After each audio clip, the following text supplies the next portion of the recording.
There's a moment in every conversation where you lose.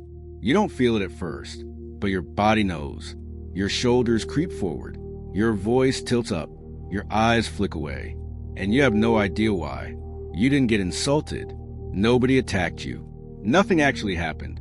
But something inside you just folded, and you walked out of that room smaller than you walked in. This isn't shyness. It isn't introversion. It isn't your personality. It's a silent disease. And it's rewriting your life one interaction at a time. Scientists have a name for it. They call it Hyper-Refensive Internal Vigilance. And it might be the worst mental disease killing your confidence right now. It doesn't scream. It doesn't warn you. It just hollows you out, meeting by meeting, sentence by sentence, until one day you look up and realize the people beating you in life aren't smarter than you. They're just not running this program in their head. You are. And here's the disturbing part. You've been running it for years. You just didn't know it had a name. So let me show you the engine behind it. Because once you see it, you can't unsee it. Your brain runs a delusion called the spotlight ego paradox. It assumes there's an invisible spotlight on you. Always. Every pause. Every stumble. Every awkward laugh. Your brain thinks people are cataloging it in real time. They're not. They're barely paying attention. But your body reacts like they are. And that reaction is where everything breaks. Now it gets worse. Because your brain starts scanning faces for proof of the threat. And when it can't find any hostility, it doesn't relax. It invents some. A neutral face becomes a disapproving face. A colleague looking down becomes proof they're bored of you. A boss going silent becomes evidence you said something stupid. This distortion has a name too. It's called cognitive glaze. Your nervous system is literally hallucinating rejection out of thin air. But here's the question nobody asks. Why does your body freeze when you know you're safe? Why do your hands go cold? Why does your voice thin out? The answer lives in a hidden neural glitch deep in your brain. And once you understand it, you'll never see anxiety the same way again. Inside your skull, there's a system called the Central Autonomic Network. 4 regions run it. The amygdala, the insular cortex, the dorsal anterior cingulate, the ventral medial prefrontal cortex. Normally they negotiate calmly, but when cognitive glaze fires, the amygdala goes rogue. It hijacks the negotiation. It skips your rational brain entirely, and it pulls the emergency lever on your stress chemistry. This is limbic hijack, and it happens in milliseconds. The moment it fires, your heart rate variability collapses, your vagal tone flatlines, your body loses the flexibility it needs to regulate itself. You're not thinking anymore, you're surviving, and nothing in that room actually requires survival. Then the physical damage begins. It's called somatic compression. Your chest tightens, your breathing goes shallow. And here's the part that destroys anyone who has to speak for a living. Your vocal folds need pressure from below to vibrate with power. That pressure just got cut off. Your voice thins. Your pitch drifts up. Your projection dies. Meanwhile, your dopamine drops at exactly the wrong moment. Your motor fluidity degrades. Your vocal warmth vanishes.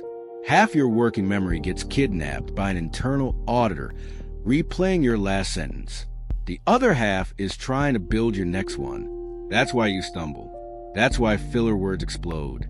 That's why your eyes dart. You're not incompetent. You're cognitively split in half.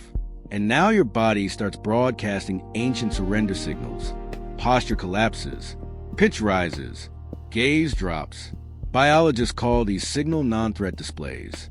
In the wild, these signals kept your ancestors alive. They told a bigger predator, "Please don't hurt me." But you're not in the wild. You're in a Tuesday morning meeting. And those same signals are getting you overlooked, undercut, interrupted, dismissed. Your survival instinct just became your professional suicide. So, how do you catch this in real time? You need the fingerprints. Because if you can't see it, you can't stop it. There are 4 red flags. Learn them, and you'll spot this disease in yourself and everyone around you. Red flag number 1 is the high-rising terminal, also called Upspeak. It's when a statement ends on a rising note, like a question. Prosodic research shows the pitch can spike up to 40% on that final syllable. And here's what your listener's brain does with it. It hears you asking permission.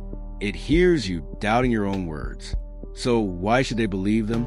Red flag number 2 is clavicular protection. Under stress, your motor cortex pulls your shoulders forward. It rounds your chest. It drops your neck.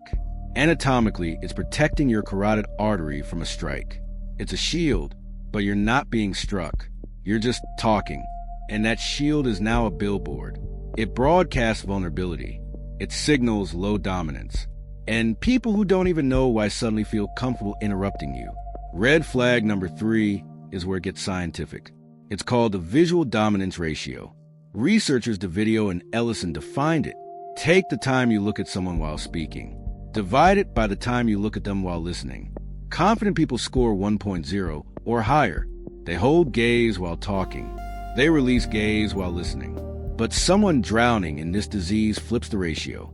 They score below 0.8, sometimes below 0.5. They look away while asserting. They lock in while receiving. And there's a specific tell hiding inside this. Watch what happens the second they finish a key point. Their eyes flick away within half a second. That flicker isn't random. It's a shame spike. Their nervous system is searching for an emotional exit. Red flag number 4 is linguistic armor. And you probably use it every day. Preemptive qualifiers.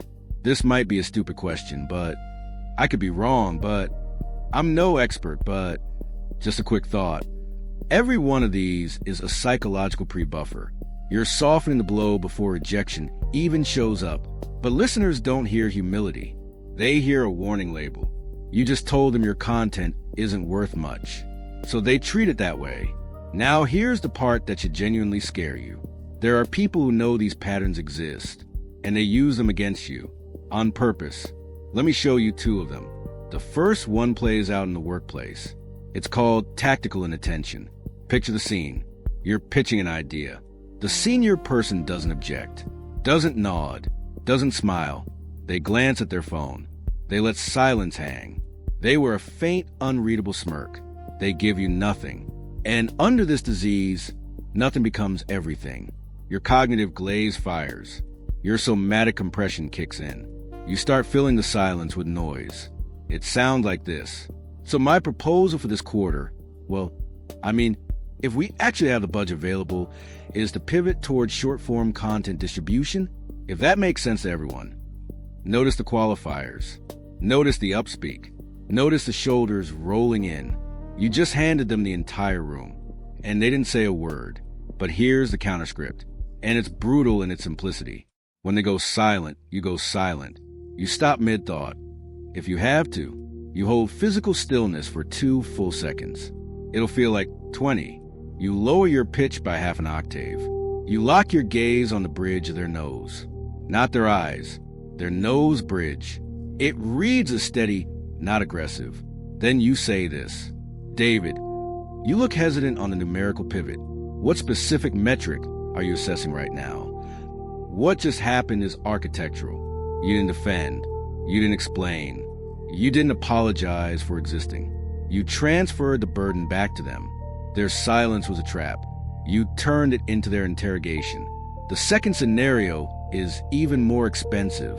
It's the high-stakes negotiation, and the weapon is aggressive silence. You quote a price. The counterpart says nothing. They don't blink for full seconds of dead air. And under this disease, your nervous system reads that silence as rejection. So you bargain against yourself. It sounds like this. We can offer the enterprise tier at $10,000 a month. Silence. And then unprompted you say, obviously, if that doesn't fit your budget, we could go to $8,500 if we trim the integration scope. You just gave away 15% of your revenue. For nothing. No counteroffer. No concession. You paid them 15% for 4 seconds of eye contact. Now watch the counterscript. It comes from tactical empathy. The same framework used in hostage negotiation. You plant both feet flat. You inhale slowly through your nose. Your posture stays open. Your voice drops. And you label the emotion behind their silence. It sounds like you're trying to figure out how to fit a $10,000 monthly allocation into your current quarterly constraints. Then you wait. You don't fill the silence. You made the silence theirs. They have to move now. They either confirm the constraint you named, or they reveal what's really going on. Either way, your price anchor holds. You didn't move. You made them move. But knowing this isn't enough, because in the moment, you won't have time to think. You'll react before your rational brain shows up. So you need something rehearsed, something automatic, something that fires faster than the hijack. It's called a forensic grounding protocol. 3 steps, and they map directly onto biology we just talked about. Let me walk you through each one, because the third one is the most powerful, but you can't skip to it. Step 1 is Somatic Lock-Down. The instant you feel the trigger, you intervene physically. You depress your shoulders down and back. You expand your chest by about 5%. You plant both feet flat on the floor. You slow your inhale. Let your diaphragm drop instead of your chest rising. Here's why this works. That physical expansion sends signals up your vagus nerve. It tells your brain, structurally, we're safe. And that one message breaks the cortisol dump. It protects your heart rate variability. Before you say a single word, you've already interrupted the hijack. Step 2 is the vocal frequency shift. Now you reprogram how sound leaves you. You slow your speech by 20%. It'll feel unnaturally slow. It'll sound perfectly authoritative to them. You drop your pitch into your lower chest. Let your voice sit in your ribs, not your throat. And here's the crucial part. Every declarative sentence ends with downward inflection. The pitch goes down, not up, ever. Downspeak signals completion. It signals certainty. It signals you don't need permission to have just said what you said. A calm, low, downward voice bypasses your listener's threat detection circuits entirely. Their primitive brain files you as an authority before their conscious mind catches up. Step 3 is tactical interrogation. This is where you reclaim the frame. And this is where most people fail, because their instinct is to defend. Don't. Refuse to defend against vague criticism. Refuse to defend against sarcasm. Refuse to defend against tactical silence. Don't explain yourself into a smaller corner. Instead, deploy calibrated questions. What specific part of this proposal fails to meet your performance criteria? What specific outcome are you seeking with that constraint? These questions do something extraordinary. In any negotiation, in any conversation, frame ownership belongs to the person asking the calibrated questions, not the person defending. Defending is a low-status posture. Interrogating is a high-status posture. When you interrogate, you convert an emotional attack into an objective audit. You just change the physics of the conversation. Let me put the 2 states side by side, so you feel the contrast in your body. The submissive person has an inward shoulder roll, a compressed chest, a rising pitch at the end of every sentence, an accelerated tempo, eyes darting within half a second of finishing a point, preemptive qualifiers stuffed everywhere, self-handicapping language. That's not a person. That's a target. Now flip it. The person running the protocol has pectoral expansion, shoulders depressed down and back, both feet planted, downspeak at the end of every sentence. A 20% slower tempo, voice resonating from the chest, gaze locked on the bridge of the nose, tactical empathy labels, calibrated questions. That's not a submissive animal. That's an operator. Here's the strategic truth I want you to leave with. This disease isn't a personality flaw. It isn't a moral failing. It isn't evidence you're broken. It's a feedback loop. Your internal distress leaks out as submissive cues. Those cues invite the exact treatment that confirms the internal distress. Round and round it goes. One interaction at a time. One meeting at a time. One missed opportunity at a time. Until one day you look up and you realize the life you're living is smaller than the life you were capable of. And the only difference between you and the people who overtook you, they weren't running this program in the background. You were, but you can shut this program down. Not by trying harder to feel confident. Not by pretending. Not by faking it.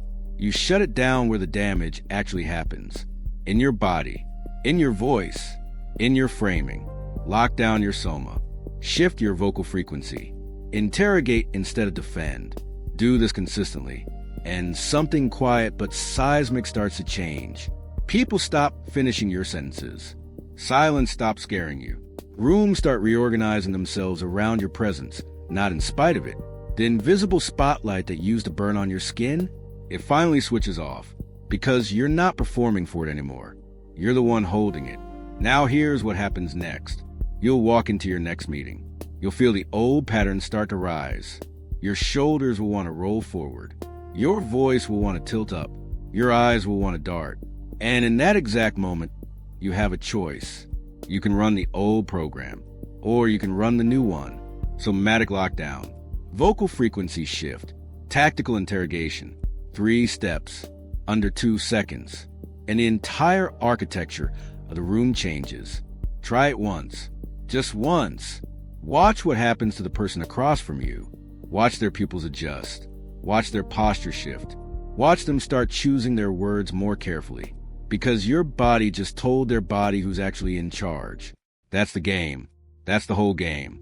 It was never about being smarter. It was never about being louder. It was about refusing to run a program that was slowly killing your confidence in silence. You know its name now. You know its mechanism. You know its fingerprints. And you know exactly how to shut it down. The spotlight isn't on you. It never was. It was inside you the whole time. And starting today, you get to decide where it points.